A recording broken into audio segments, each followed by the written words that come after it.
Hi everyone, welcome back. Episode 2, Season 7 of the Canary Room. Still cold, still layered up, still haven't got rid of my few pounds from Christmas, but it will go. We've done it before, it will go again. Listen, we've got loads in store for you today. Couple of shout outs to start with. Firstly, massive thanks to Sam from Sam One Bird Products. We will be doing an on the road trip to Sam earlier this year. And we'll go and see Sam and everything that he's got. But he sent me a little goodie bag through the post. Very much appreciated, mate. Series of different products, some of which I've used before, some of which I haven't. So I'll be sure to give them a go throughout the season. One of the things I like about Sam is he's a bird keeper. So he's, very much like Shane, develops products that are for bird keepers, by bird keepers, really. So thanks for that, mate, and I look forward to seeing you and the family soon in February. I think we're going to see Sam. We have got another couple of on-the-road trips secured as well, so stay tuned to the channel, everyone. Lots more madness on the road to come. And then a massive shout out. Any of you who follow the Facebook page will know this, that a very good friend of mine, and I say good friend, I've known Mike, I think Mike worked it out since 2018, Michael Burling. I've never met Mike, actually, and I have spoken to him on the phone, I think we've spoken, but he lives the other side of the world, and he has started his own Fife channel on YouTube, specifically really for sort of startups, but very much with a focus on, keeping birds in Australia, to try and keep the hobby going there. And, all power to you, mate. All power. Great first episode. Really enjoyed it. Although I am going to send you a check shirt because it's all that's missing, but it'll be a short sleeve one given the temperature in Australia. So we've got question time today. We're going to have a look at the some of the male fifes in the room as part of the 2024 breeding programme, and of course we've got question time as well. So look, you know what to do. Grab yourself a cuppa, sit back and enjoy the show.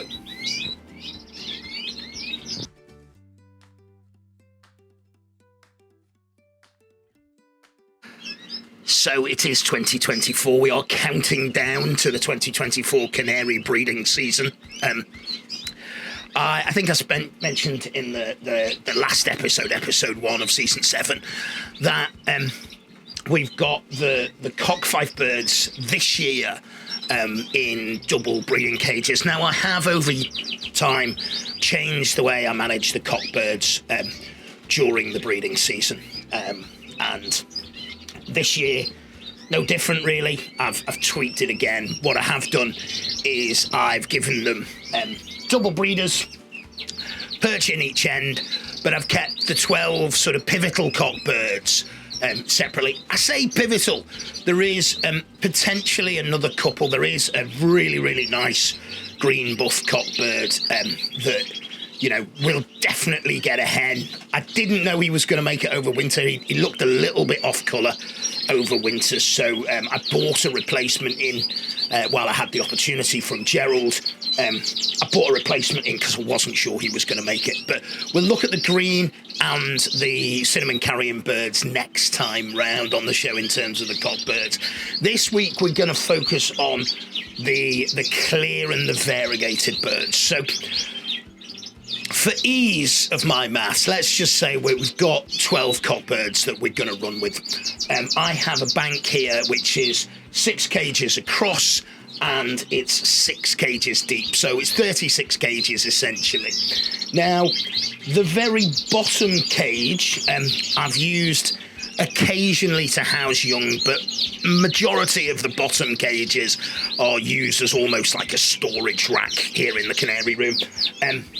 The sort of the 5th cage down, I have bred in those cages before. My intention is to breed in them again this year. They may be a little bit low because I find it hard to bend down more than anything else. But actually, the most important thing is not I find it hard to bend down. The most important thing is the how much light they get in them.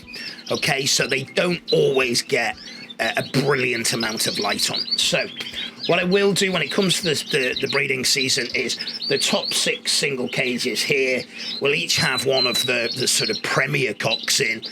And then below them, there will be 4 cages with 4 hens in. And what I'm likely to do is rank those hens in order of importance and priority. So the hen that I say least bothered about, of course I'm bothered about all of them, will be placed at the very bottom cage. So the idea this year is to have 6 cockbirds here and then 24 breeding hens in the single cages below them. Now those hens are currently in the flight cages, bathing, flying around, building themselves up, enjoying life, and they'll stay there until the 3rd week or at least of February. So we won't be moving them yet. They're going to get as much flight time as we can possibly give them over the next 6 to 8 weeks. So back to the cockbirds. What have we got? Well, as many of you will know, last year we had a very, very challenging season with the heavily variegated and self birds. So we've made some acquisitions to improve that this year. Majority of those acquisitions have actually been in the hen line. What we have done this year, though, is in our clear and lightly variegated line, is we have made some acquisitions. Now, many of you who've watched the channel for a number of years will hear me talk about Gerald and, you know, my birds being, you know, line bred down from him. And I am indebted to him once again in that I have managed to pick up a couple of flighted cockbirds. Now, the important thing here is not to just buy birds willy-nilly. I have bought hens in this year, delighted and grateful to the Yates and Spare partnership. Mick Spare, I've known for a number of years, is an absolute diamond of a bloke. I've got a couple of nice dark buff hens in from him, and from the Rogers and Wood, Andy and Ryan, a couple of dark buff hens in from them as well, but more of those on a later episode. So I have bought some fresh blood outcross to go into the green line, because as we know, the green line really moved to a point of it wasn't successful last year, so needed to do something to freshen it up. But back to the clears. I bought in 2 birds. I bought in a ticked yellow cockbird from Gerald, and I bought in a clear buff cockbird from Gerald as well. At this time of year, I'm not looking at them as show birds, okay? Both of them have been shown, both of them did well on the show bench. What I'm actually interested in, particularly in the acquisition of flighted birds, is what they've bred.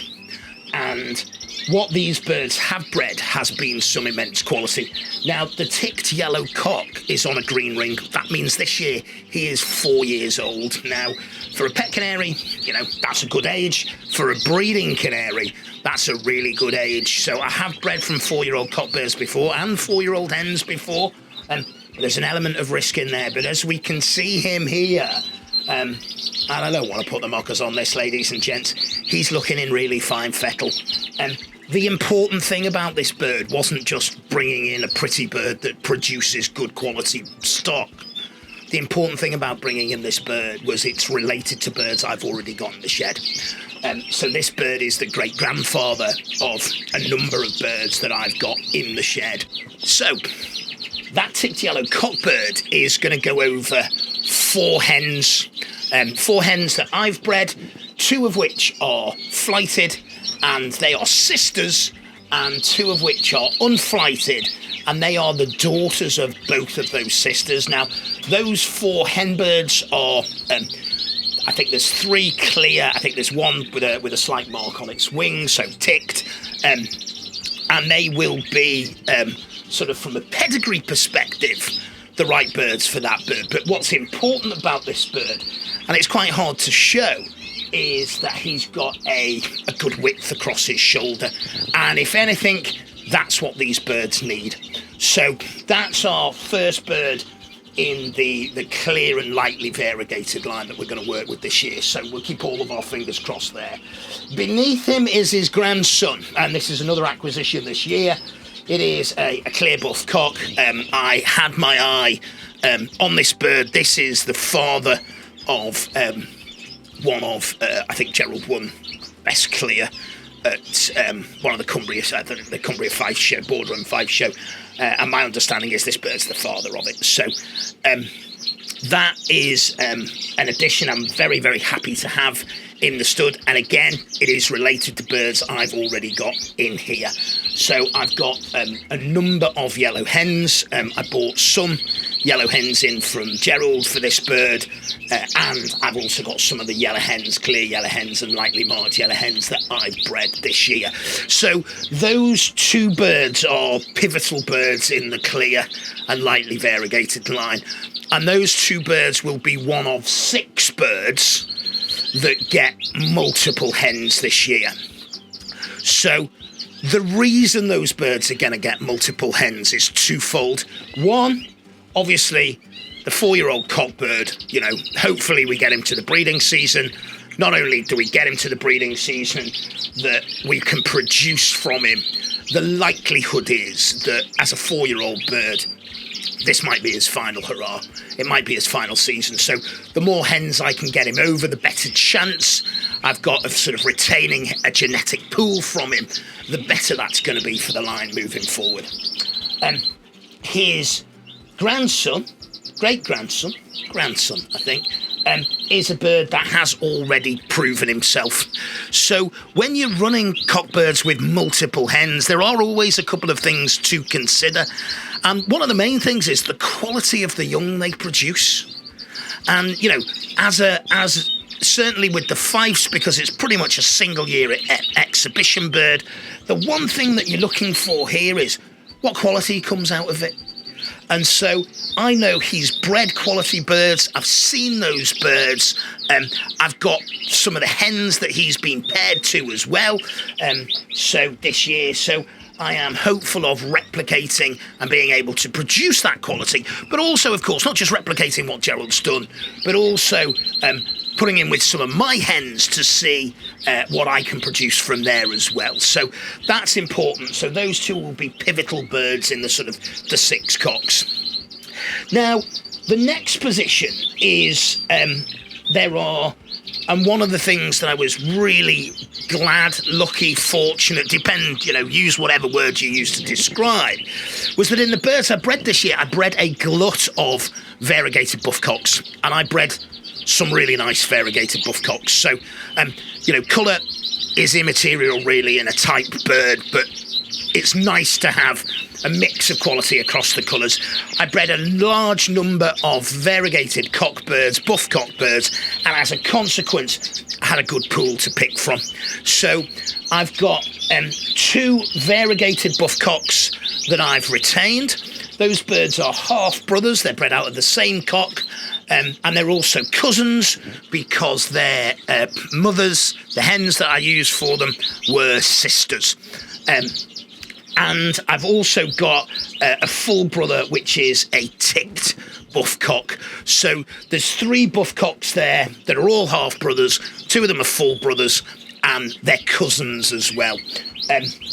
They are going to go largely this year with clear and lightly marked yellow hens. So I will, of course, breed variegateds. I'll breed clears as well from there. And they do come down from a green buffcock on the cock side of the line. So on the cock side of the line, there's a possibility they may throw the odd green as well.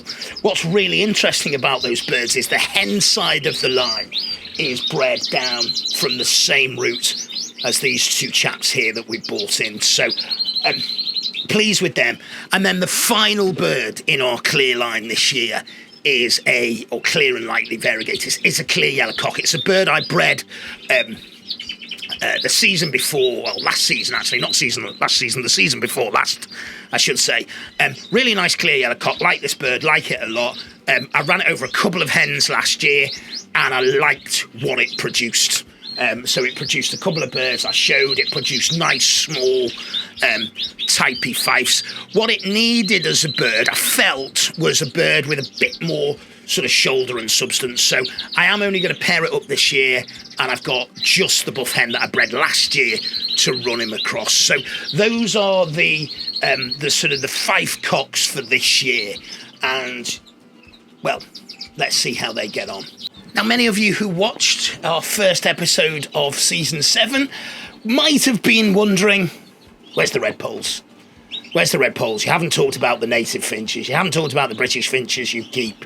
Why? What's going on, Matt? What's going on? Well, you'll have to wait and see. No. There are some decisions for me to take this year. My time with the birds is not getting any longer. I don't have more time to spend with the birds. If anything, I have this year slightly less time to spend with the birds. I have set myself a significant challenge in trying to strike cockbirds with multiple hens. Now, the reason that we use the term, it is striking them. You'll run a cockbird in, it'll mate, and you'll move it around. That can take time, it can take a hell of a lot of patience, and you need an awful lot of luck as well for that to work, which is one of the reasons that I've hedged my bets with using flighted cockbirds, because the idea being that those are proven birds, they know what to do, they know how to mate, they fill eggs. So, at least in theory, that's the plan. When it comes to the British and native finches in the room, well, we have some very exciting plans. I don't really want to tell you about them now, because I'm still putting everything into place to try and realise them. But they're exciting, and if they come off, as I hope they will in 2024, it will be a whole new dimension to the show. So keep your fingers crossed, everybody. I did say last time out, though, that we had a new arrival in the room, and I'm indebted to Tommy and David Marr, a couple of guys who I've known for longer than I think. I think I've known them for over 10 years now. A couple of really nice lads from round my neck of the woods. And they've got fives, they've got a number of different things. They've got some native birds, they've also got some really nice bullfinches that they've been breeding. And just in late December last year, I picked up a very, very nice bully hen, which is in the cage behind me here, to go with a bully cock that I got from a good friend of mine, John. So hopefully that is a pair of bully. Well, it is a pair of bullies. There's no hopefully about that. I know it's a pair. Hopefully this year we will be breeding bullfinches back in the Canary Room as well. My intention, without giving too much away, is that they will be the only British birds we have in the shed. We'll see what happens. What am I doing with the bullies? Well, I've got these flight cages here are just over 2 foot high. They are 8 foot across, so full width of the flight cage is 8 foot. So the 5 hens at the top have got 8 foot to fly, and these birds here currently have got 4 foot flights to fly in. Now, this hen has been in here for quite an amount of time. She's wonderful and settled, and now is a process of just conditioning. What I have done is I've got these, and they were made by Tony Curl, who did a stunning job, actually did lots of the cage fronts, all of the cage fronts in the room. And Tony made me these dividers. They are punch bar wire dividers, and what it means is that the cock can see the hen and call to the hen, but he can't get to the hen. And so essentially what I'm doing is sort of saying to him, there's someone here you need to meet, okay? But you can't meet her yet. What I don't want to do is sort of put them together just yet. What I will do at a later date is I will replace this with a solid divider. So as the breeding season comes up, I'll replace this. What's been really interesting so far is the cock is actually feeding the drinker. So he is regurgitating food into the drinker. I'll try and get a shot of it here. So that suggests to me that, his fitness levels are good. He was in one of the flights in the garage. When I brought him into the room in early December, I was slightly concerned he might go into a molt because the lighting's very different in here than it is in the other room. He did drop a few feathers. He's starting to look into a slightly better condition now. He's still a bit raggy, but I'm hopeful that by the time the bullies breed, which will be sort of April time, he'll be firing on all cylinders again. He's an over-year cock and he's proven. So bullfinches back in the room, everyone. What heartache could that possibly bring? Lots. But the plan this year is to run them the full width. What I have done in previous years is I've bred them in 4-foot flight cages. This year I'm going to breed them in an 8-foot. What that will do is it will give me the ability to give the birds plenty of space, but also to be able to wire divide them. So in the past I've wire divided them, but then they've been in sort of 2-foot cages and they're too small for bullies. Always, always, always appreciate your support and your kind words, and always, always appreciate it when you engage with me and the channel. And so now, making its return, is question time.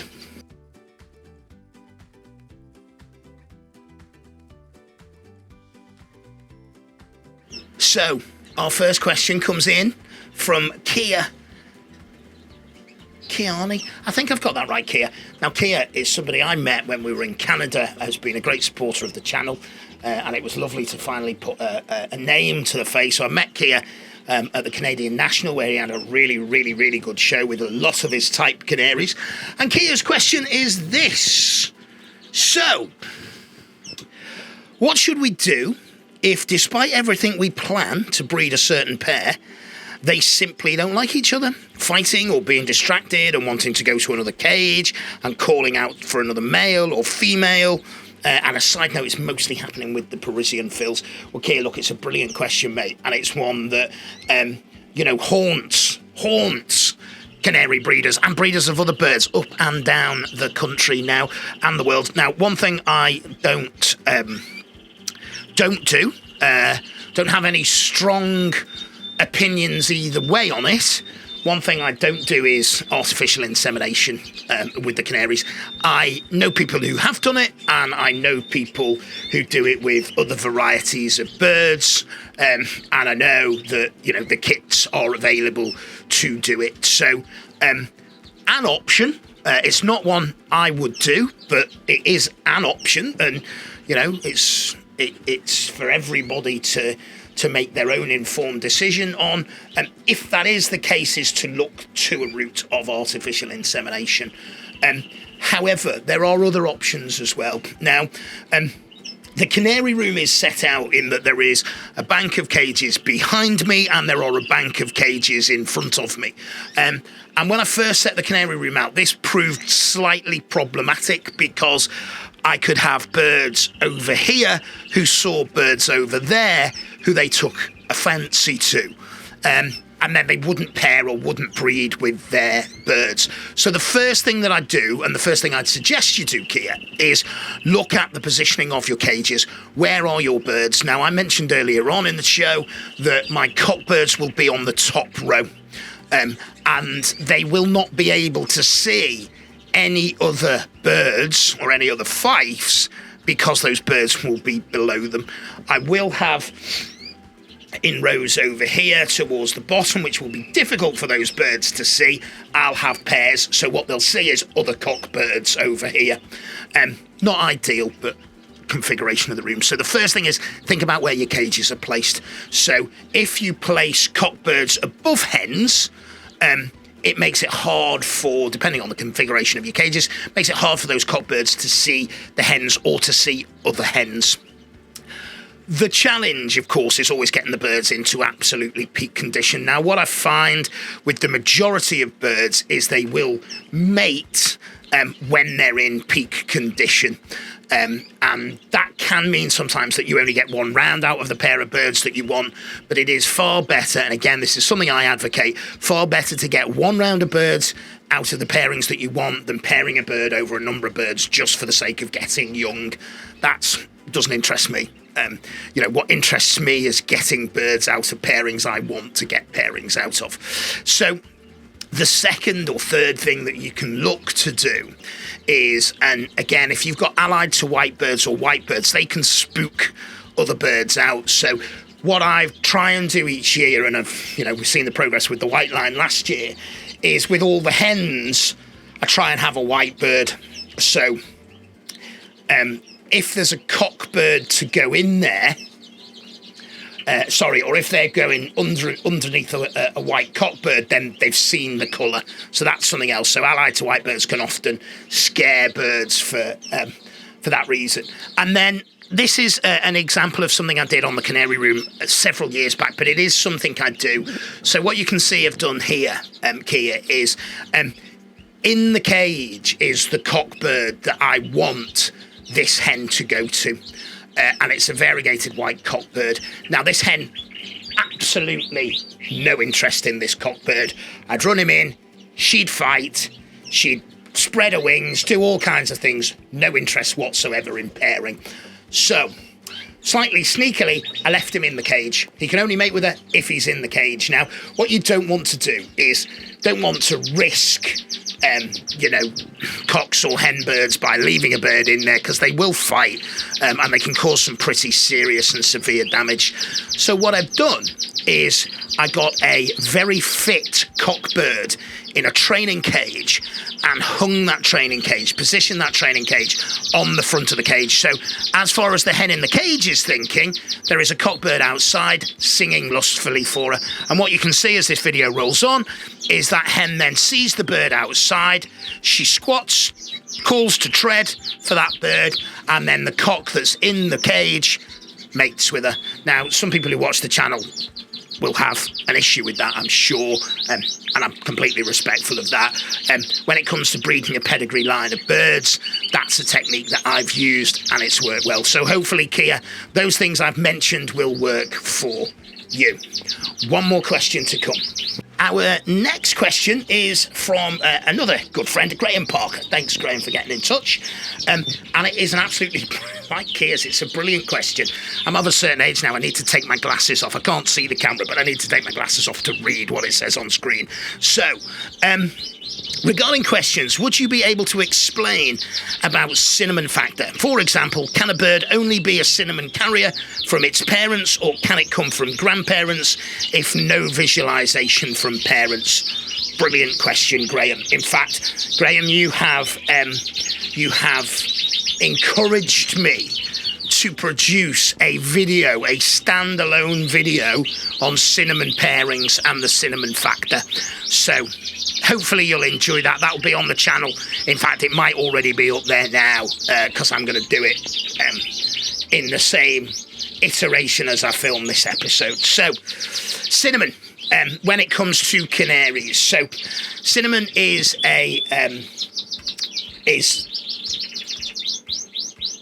often a real concern for fanciers, and it needn't be. And the reason it needn't be is that there are some sort of steadfast principles.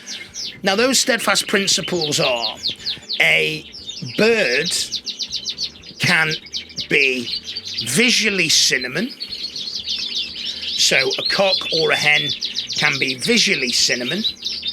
But to produce visually cinnamon offspring, you need either a visually cinnamon cockbird or a carrier cockbird. So a visually cinnamon hen will not produce visual cinnamon offspring unless she is paired with a cock which is either visually cinnamon or a cock which carries a cinnamon gene. Now, in the room we have currently a visual cinnamon buff cock, although he's going to leave the room very soon, and we have two carrier cockbirds. And that means that visually, one of those is a heavily variegated bird, one of those is a bluebird. Now, the bluebird looks visually blue. His mother was a normal green, heavily variegated bird. His father was a fawn cockbird.